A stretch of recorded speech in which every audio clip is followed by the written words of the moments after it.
Okay, so here I have a hand from PokerStars 1-2, $200 buy-in. I just want to show. The river is really the main thing I want to get to here. Um, that's what I'll discuss in detail. We just have a pretty standard open raise from early position with ace-queen suited. Villain in this hand is playing in position. This is just kind of a classic nit in terms of their playing style. So we've played 269 hands with this opponent. Their percent raise is, or their VPIP is 15, so like standard tight range, but their percent raise is only 2%. So obviously just not playing very aggressively, not playing a lot of hands. So, flop, I'm out of position. This board does not connect well with my range. I don't have a lot of eights in my range. I mean, pocket nines maybe in my range, but also in villain's range. So this board doesn't give me any sort of advantage versus my opponent. There's no broadways. There's no like connectedness really. In terms of it's a rainbow. It's still a rainbow. We check flop. Villain checks back. We check turn. Villain checks back. Now we have a 9 on the river. We have a hand that actually has pretty good, not like very good showdown value, I think, with the ace high. Because you want to think about what hands are in the villain's range here and what hands are in my range. Like, if villain had an 8 or a 9, they very likely would have bet flop or turn, or both, unless they're just really trying to slow play, which in position it doesn't make a lot of sense to try to slow play, especially on the turn. So it's very unlikely that villain has pocket 8s or pocket 9s in their ranges. Villain is nitty enough to call pre-flop with something like pocket 10s, pocket jacks, pocket queens, but because they haven't bet yet, that is also very unlikely. So I feel pretty good about my ace high making it to showdown value and maybe just scooping up the pot.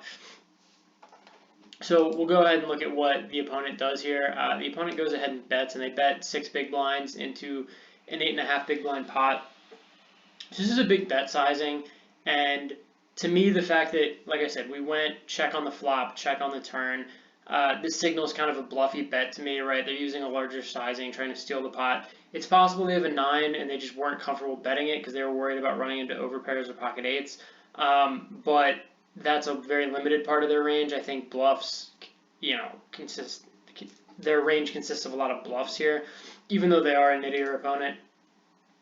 So for me, it's a pretty easy call, especially since, you only need to win. You only need to put in 6 big blinds to win 14.5 big blinds. You only need to be right, about 30% of the time for that to be a profitable call. It's not really that difficult of a decision. If you run into the full house, it's not a big pot. It's not that big of a deal. It's a lot of the time you're going to be good here, or you're going to end up chopping. So I do elect to go ahead and call.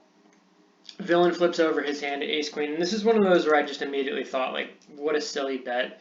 And I'm going to give you my reasoning for it. So in just general basic poker, this is what you want to ask yourself anytime you bet, especially on the river. Because on the river there's no protection betting or just like c betting or whatever. Like it's a lot more straightforward on the river, right?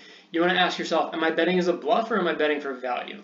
And the reason why I hate this bet is because he's not really betting for either, right? Like, it doesn't make sense to bet for value with pocket aces, because whenever you bet for value, you want to ask yourself, am I going to get called by worse? And the answer in this particular case is no. You're just not going to get called by worse very often, right? Like I'm going to call you with my ace high. I'm going to call you with anything like pocket 10s or pocket jacks, which, like I said, is not a huge part of my range.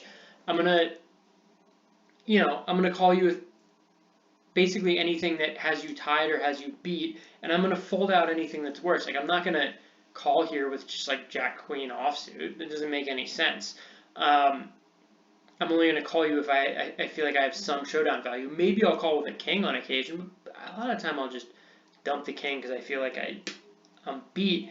So it doesn't really work as a bluff. It doesn't work as a value because like I'm not going to fold out ace high, and I'm not going to call with queen high. So like, what are you actually accomplishing here with this bet? You're not getting me to fold out like a 9 or an 8 or like pocket tens or even ace high.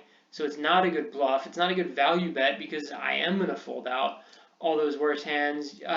It's one of those bets where I feel like because I don't know what the opponent was actually trying to accomplish with the bet. It's just like, why were you even betting? Like, you have showdown value, just check it down and hope to scoop up the pot, right? Like, people sometimes will bet marginal hands with showdown value, and there's no need to. Like, you don't need to bluff with a marginal hand. You have showdown value, and you don't want to value own yourself with a marginal hand, right? Because that's all that's going to happen. You're just going to value own yourself. And I think this is a good example of, like, whenever you have those hands that have showdown value, it's okay to just get to showdown and hope to scoop up the pot. Like, you don't have to try to overthink things.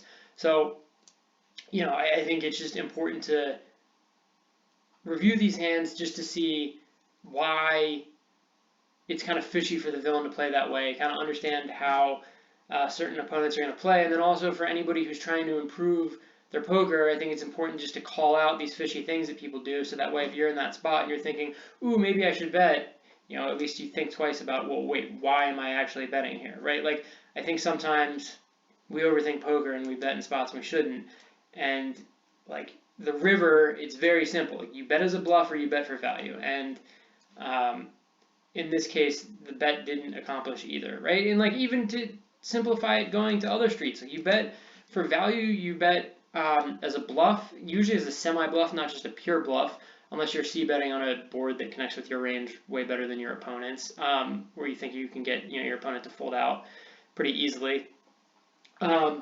Or you bet for protection, like, there's two of the same suit on the board, you're worried about flush draws, straight draws, that sort of thing. You want to just kind of make your opponent pay a premium if they are drawing, and fold out their equity. So it's, you don't have to overthink things and bet in spots that you shouldn't. Like, understand why you're betting before you bet. So I think this is just an interesting hand to call out for that reason.